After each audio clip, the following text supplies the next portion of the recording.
Hello friends, welcome back to my channel. और आज मैं आपके साथ शेयर करने वाली हूँ रेस्टोरेंट या फिर शादियों में बनने वाला मशरूम मसाला की रेसिपी।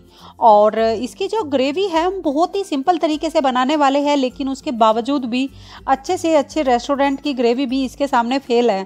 तो चलिए फिर इस मशरूम मसाला को बनाना शुरू करते हैं।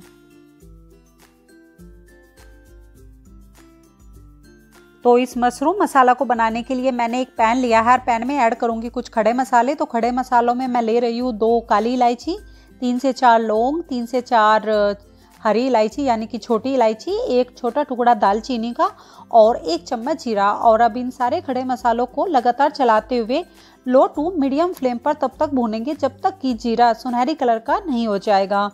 और जब हम खड़े मसालों को पहले ऐसे ड्राई रोस्ट करके और फिर उसे ग्रेवी में ऐड करते हैं तो ग्रेवी का बहुत ही अच्छा टेस्ट आता है।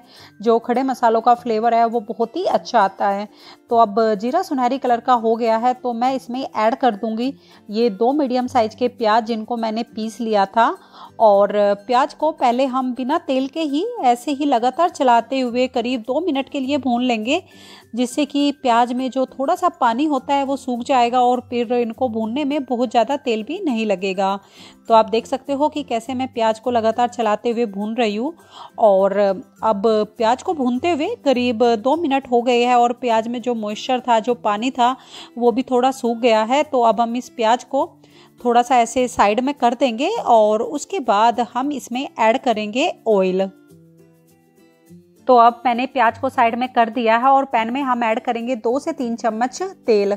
और तेल को हम अच्छे से गरम कर लेंगे क्योंकि इस तेल में हम पहले बेसन को भूनकर तैयार करेंगे। तो जब तेल अच्छे से गरम हो गया है तो मैं इसमें ऐड कर दूंगी ये 2 चम्मच बेसन। और बेसन को तेल में अच्छे से मिक्स कर देंगे और उसके बाद लो टू मीडियम फ्लेम पर करीब 2 मिनट के लिए इसको भून लेंगे, जिससे कि बेसन का कच्चा फ्लेवर निकल जाएगा। और बाद में हम बेसन और प्याज को अच्छे से भूनकर तैयार करेंगे। और इस बेसन को डालने से क्या होगा कि हमारी जो ग्रेवी है वो बिल्कुल शादियों जैसी या फिर रेस्टोरेंट जैसी क्रीमी और थिक बनकर तैयार होगी। लेकिन अगर आप बेसन ऐड करना नहीं चाहते तो आप बाद में इस ग्रेवी में जब ग्रेवी बन जाए तो क्रीम ऐड कर सकते हो या फिर आप काजू का पेस्ट भी ऐड कर सकते हो। लेकिन हम इस रेसिपी को बहुत ही सिंपल से तरीके से बनाने वाले हैं तो मैंने बेसन ऐड किया है और बेसन के साथ मशरूम का जो टेस्ट है वो भी बहुत ज़्यादा अच्छा आता है। तो मैंने पहले बेसन को 2 मिनट के लिए अच्छे से भून लिया था और उसके बाद अब मैं इस बेसन को प्याज के साथ मिक्स कर दिया है। और अब इन दोनों चीज़ों को हम अच्छे से लो टू मीडियम फ्लेम पर लगातार चलाते हुए तब तक भूनेंगे जब तक कि ये अच्छे से सुनहरी कलर के नहीं हो जाएंगे। लेकिन इसको भूनते हुए हमें ध्यान रखना है कि लगातार चलाते हुए भूनना है, जिससे कि इनका अच्छे से कच्चा फ्लेवर निकल जाएगा और हमारी ग्रेवी का टेस्ट बहुत अच्छा आएगा। और दूसरा, ये पैन में नहीं लगेंगे क्योंकि हमने इसमें बहुत ज़्यादा तेल भी यूज नहीं किया है। और आप देख सकते हो कि जैसे जैसे मैं इनको भून रही हूँ कैसे इनका कलर चेंज हो गया है। ये अच्छे से अब हल्के सुनहरी कलर के हो चुके हैं।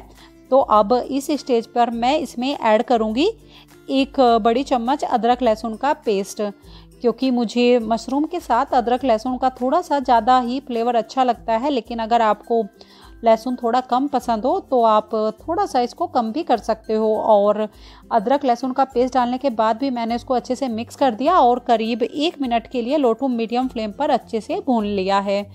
तो अब हम इसमें ऐड करेंगे सूखे मसाले। और मसालों में मैं ऐड कर रही हूँ 1 छोटा चम्मच लाल मिर्च पाउडर। आप लाल मिर्च को अपने टेस्ट के अकॉर्डिंग कम या ज़्यादा भी कर सकते हो। 1 छोटा चम्मच धनिया पाउडर, स्वाद अनुसार नमक और आधा छोटा चम्मच हल्दी पाउडर। और इन सारे सूखे मसालों को हम अच्छे से मिक्स कर लेंगे और उसके बाद लो टू मीडियम फ्लेम पर ही लगातार चलाते हुए करीब 30 सेकंड के लिए अच्छे से भून लेंगे, जिससे कि मसाले भी अच्छे से भुन जाएंगे। और मसालों को भूनने से हमारी ग्रेवी का कलर भी बहुत ही अच्छा आता है। तो आप देख सकते हो कि कैसे मैं मसालों को लगातार चलाते हुए भून रही हूँ।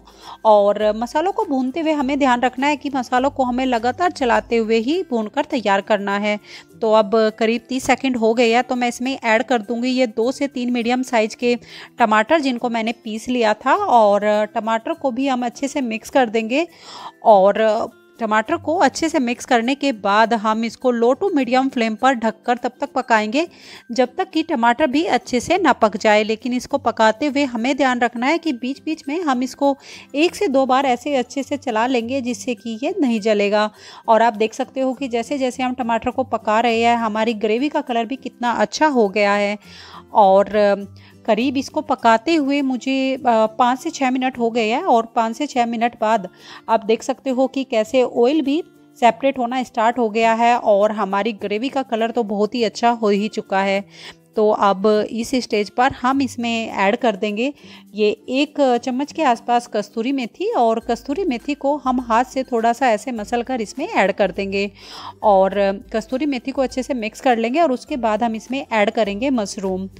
तो ये मैंने करीब 250 ग्राम मशरूम ली है और एक मशरूम को मैंने 2 पीस में कट कर लिए थे।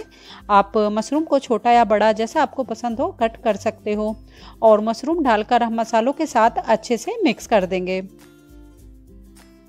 और मशरूम को अच्छे से मिक्स करने के बाद हम लो टू मीडियम फ्लेम पर ही इसको बीच बीच में चलाते हुए करीब 2 मिनट के लिए पका लेंगे जिससे कि मशरूम में मसालों का फ्लेवर अच्छे से आ जाएगा और मशरूम बहुत ही अच्छे से मसालों में कोट हो जाएगी। और जब ये करीब 2 मिनट के लिए पक चुकी है और मशरूम मसालों में अच्छे से कोट हो गई है तो मैं इसमें ऐड करूँगी ये करीब 1 कप पानी।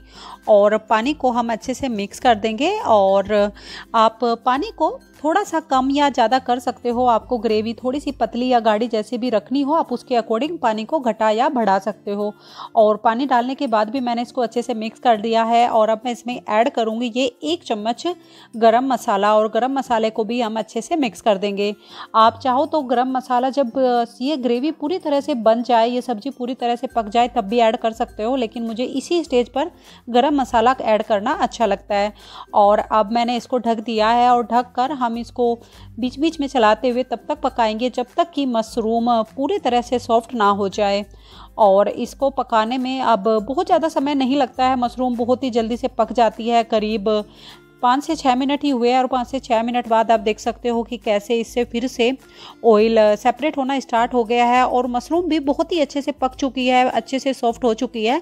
तो बस अब बिल्कुल लास्ट में मैं इसमें ऐड करूँगी ये थोड़ा सा बारीक कटा हुआ हरा धनिया। और हरा धनिया को अच्छे से मिक्स कर देंगे। और हरा धनिया को मिक्स करने के बाद मैंने गैस का फ्लेम भी ऑफ कर दिया है। और अब इस गर्मा गर्म मशरूम को हम सर्व करेंगे। और मशरूम को मैं इस कढ़ाई में सर्व कर रही हूँ जिससे कि ये देखने में बिल्कुल रेस्टोरेंट जैसा ही लगेगा और इसका टेस्ट तो है ही बहुत लाजवाब। आप इस मशरूम की सब्ज़ी को पराठे के साथ सर्व कर सकते हो, पूरी के साथ सर्व कर सकते हो और नान के साथ। तो इसका बहुत ही बेस्ट कॉम्बिनेशन है, आप एक बार ज़रूर ट्राई कीजिएगा। तो आज की ये रेसिपी आपको कैसी लगी है मुझे ज़रूर बताइएगा। और अगर अच्छी लगी हो तो इस वीडियो को लाइक और शेयर और मेरे चैनल को सब्सक्राइब करना भी मत भूलिएगा। तो मैं आपसे मिलती हूँ नेक्स्ट वीडियो में। तब तक के लिए हंसते रहिए, मुस्कुराते रहिए।